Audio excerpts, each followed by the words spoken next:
Hello everyone. If you watched part 1 of this video, then you know my contention. If you're single, have no major extenuating circumstances, and you want to move to New York City, good news, everyone! Then financially, not only can you move here, but you'll wind up being able to take home more money by moving here.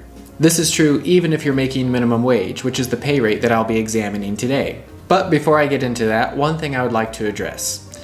If anyone ever gives you a list of expenses and calls that a budget, they are wrong. Unfortunately, that is the vast majority of YouTubers that I've seen who discuss moving to New York or the true cost of living in New York City. A budget is an estimate of both expenses and income for a given period of time. It shows not only all of the money going out, but also all of the money coming in. Both of these numbers together tell you whether a place is affordable or unaffordable, cheap or expensive. If you have only a list of expenses, then you only know how much a place costs and not how much it returns. So here we have a comparison of two budgets for a similarly situated person, one in New York City and the other in Indianapolis, Indiana. So if you just stare at all of this for a second, everything there is to be learned is pretty clear, but I'm going to go through it quickly just to catch some of the nuance. Of course, I'm going to skip a lot of possible detail because I don't want this video to be super long, but if you want that nuance, or if you want this chart to play with on your own, you'll find a link in the video description where you can do just that. So down here we have the first half of our budget, which is the half that many people ignore when they're making videos about budgeting for New York or moving to New York. These incomes, as you can see here, assume working 40 hours a week, 52 weeks a year, and they are about or close to minimum wage. And these are the hourly pay rates for both Indianapolis and New York City. This is at minimum wage for New York City and above minimum wage for Indianapolis. And once you take taxes into account, then the numbers here at the end of this line are your average net take-home pay per month, and those two numbers are then populated right here. And that brings us to the other half of the budget, the expenses. Now, a lot could be said about every item here individually, but I'm going to skip over a lot of that because once again, I don't want this video to be super long. But if you do have more questions about the math that I've done, or you just want more detail, then head on down to the video description. You'll find a link that takes you to a web page on my website that does get into all of that detail. The first thing that you'll notice is that the person living in Indianapolis immediately runs into a slew of car-related expenses, just about $530 a month. And that's just not something that a New Yorker has. Their equivalent transportation budget I have is $157. That is a 1-month unlimited pass for unlimited rides on the subway, plus $30 for incidental taxis and Ubers and things like that. Next, we have entertainment. This item, like most of the other items besides rent, is the same in both cities. Some things might be cheaper in Indianapolis than in New York, and vice versa, but one thing I will say, New York definitely has way more and higher quality entertainment that is free or really cheap, like parks or museums. Food costs the same in both cities, even if you're talking about Manhattan. If you don't believe me, then just watch my previous video or look in the video description down below. I have links to photo albums from grocery stores around the island of Manhattan so you can see what prices really are for yourself. It's really quite affordable. For the rest of these expenses, I assumed that things would generally be the same between both cities, with the exception of internet being a little bit more expensive in Indianapolis.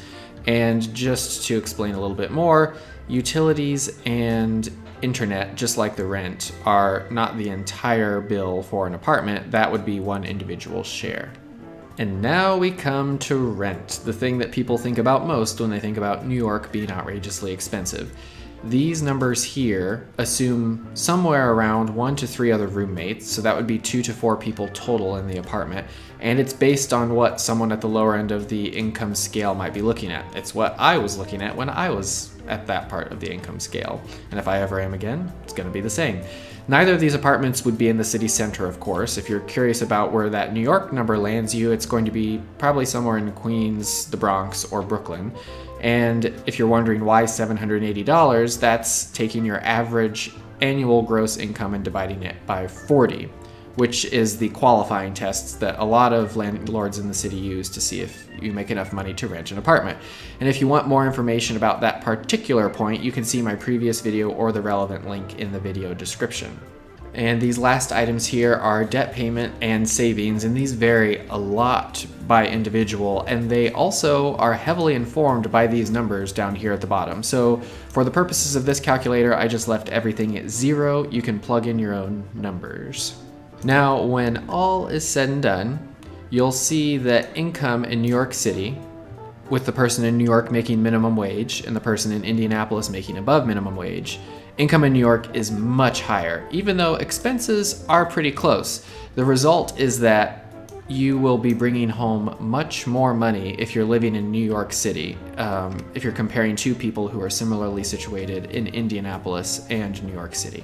That's because while New York might cost more, it also returns way more. And that's why it's important to have both halves of the budget, both your returns and your expenses.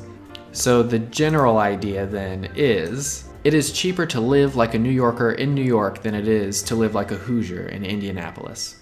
Now, I'm pretty confident in my math here. I really do think it's cheaper to live in New York City, assuming that that is the place that you want to live and it fits your preferences. But if you think my math is off here in any way, please let me know, because my goal here is to build a tool that is useful to people who are considering moving to the city. Now, I'm almost done, but I do want to address one more nuance that can become quite important, and that is that if you get paid every 2 weeks, you know that 10 months of the year you have 2 paychecks, but there are 2 magical months of the year where you have 3 paychecks. So really, if you get paid every 2 weeks, you don't just have one average amount that you get paid every month. You have 2 separate budgets, one for 10 months of the year and one for 2 months of the year. So you really need to look at those to have a firmer idea of the financial footing you'll find yourself on if you move to New York City. And when you break it down like this, then you see that the person who is in Indianapolis is much worse off for 10 months out of the year. This is really not doable unless you plan on dipping into your savings, or if you are able to save that amount and then parcel it out exactly for the other 10 months of the year. So now that that has been addressed, I do think that this calculator is actually pretty fun to play with. The yellow boxes are ones that can be altered, and anything that's not yellow I would stay away from. In some cases, like here, this box is set to automatically equal this box, etc. So if you just want to come down here and you want to make the income, I don't know what you might be making now, but if you just put $9, you'll see that it changes all the relevant boxes and calculations for you. If you want to make this $16, then it does the same thing. And as you can see, if you make more money, then that increases the amount of rent that you can buy. So, I think it's fun to play around with. I've been playing around with it a lot, actually. But you can find a link to this on my website, and you can play around with it for yourself. I also explain some more of the math that goes on behind all of these automatic calculations. If you liked this video, give it an actual like down below. If you would like to see deeper dives about financially living in New York City, then subscribe. And if you have any questions, just leave a comment down below and I'll get around to it. And that's all for now.